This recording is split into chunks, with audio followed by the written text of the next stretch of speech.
How can you get a job in Japan? That's going to be the topic of today's video.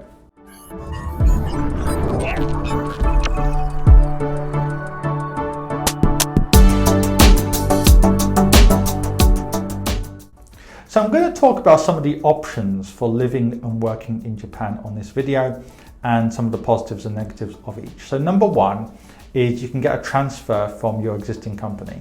Now this is less likely to work if you already work for a small company, but of course if you work for one of the multinationals you can get transferred sometimes. So if you're working for PwC in Germany or the UK or whatever, you can sometimes get transferred to the Tokyo branch. And the advantage of this is you don't always need the language because you might be there for some kind of technical reason. The same with something like oil and gas or something which is project-based. Now, of course, oil and gas is not such a big industry in Japan like it is in some places, but if you've got a technical skill and you're needed by your organization in another country, of course, you can be sent to Japan like any other country. However, the negative about this is often you'll be on a lucrative 1 or 2 or 3 year contract. Then once the contract is ended, often you either need to go on local terms or you're sent back or you need to go to another expat location. So every 2 or 3 years you'll get moved around the world. Another option though is you could localize, and especially if you have the language skills, you're more likely to get a local contract. So if you don't speak any Japanese, of course it's going to be hard to just apply to PwC in Tokyo on a tourist visa, for example. But let's say you're American, but one of your parents or both your parents is Japanese, or British, Japanese or whatever, or you've just mastered the Japanese language without having any heritage. Of course, there's always a chance that you could get a job based on having a wider range of opportunities available to you. Because if you don't speak Japanese, it is possible to get jobs in Japan. However, it's going to have to be in a niche. And we talked about one of those niches before, which is if you work for a multinational organization and there's a specific role that requires your skills, then of course you could come in. But if not, the second option gives you a wider range of job opportunities. However, let's assume you can't speak Japanese, or not to any great degree, and certainly not for the first few months or years. Another option is to go for a niche industry. What do I mean by a niche industry?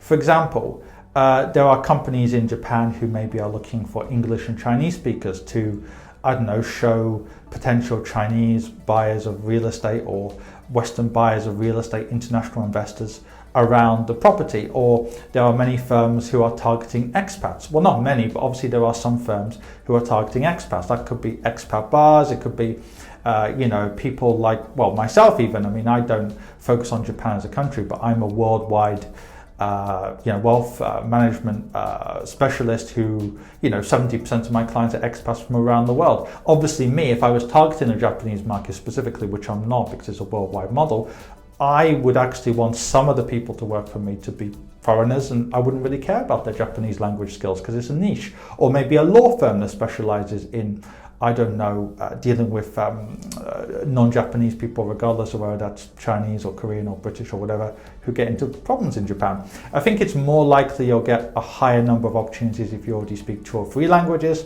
Let's say you speak English and Chinese, or English and French. Of course, you'll have more opportunities available compared to if you just speak English. But even if you just speak English, there are some niche industries that need foreigners in Japan, even if you're not sent there by a multinational organization.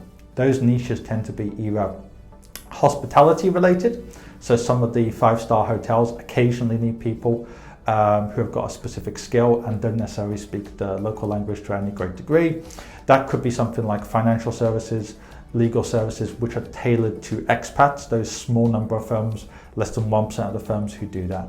And there are many others I could talk about. Recruitment is another industry that needs quite a few foreigners as well. So of course, if you reach out to a wide range of firms that are owned by foreigners or need foreigners, you're more likely to get a position. And it is true to say that, believe it or not, getting into Japan is easier now than before. Just like Korea, there's a declining population. So believe it or not, out of all the places I've been in the world, I actually found getting into Japan one of the easier ones. Most people think, it's almost impossible to get in. That's actually not the case. However, let's say, for example, you can do something which isn't, based on something like a niche, or you have a remote job already. If you've got a remote job already, the only issue is going to be a visa, because If you get a job, at least you're going to be sponsored for the visa. But let's say you have a remote job, or for that matter, a remote business already.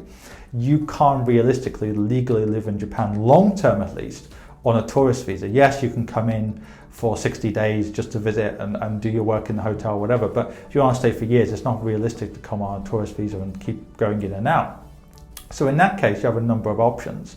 If you're married to a local, of course, you could be on a marriage visa. There are investor visas as well, sometimes for as little as $50,000, sometimes more. You can apply for those investor visas. And Japan's quite friendly towards people when it comes to overseas income. For the first 5 years you live in Japan, you can legally pay zero income on your overseas income, with some caveats as per KPMG and some other analysis on this.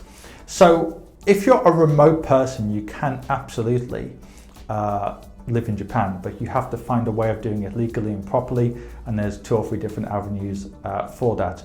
And then I guess finally, but this is partially linked to what I talked about when it came to the niche opportunities, you can go into the kind of industries that require foreigners all around the world. So for example, embassies, international schools, English teaching or French teaching, or language teaching, and there could be many others, but there are some industries, no matter where you are in the world, of course they need people like that. There's a British embassy in Baghdad even, never mind in Tokyo. So there's always those opportunities out there. Some are local contracts, some are expat contracts.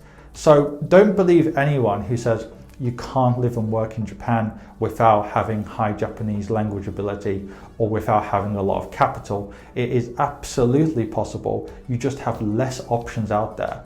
So ideally, let's simplify this, right? The more Japanese language you have, the more capital you have, the more high skills you have, equals the more opportunities you're going to have. But by the same token, if you only have 1 or 2 of those things, you've still got a decent chance. So for example, if you've got a very high skill, but you don't speak a word of Japanese, you want to learn when you can, but at the time you don't speak any Japanese, you could still get a job depending on the industry. So it just depends on your situation, what you want to achieve, what kind of job you want.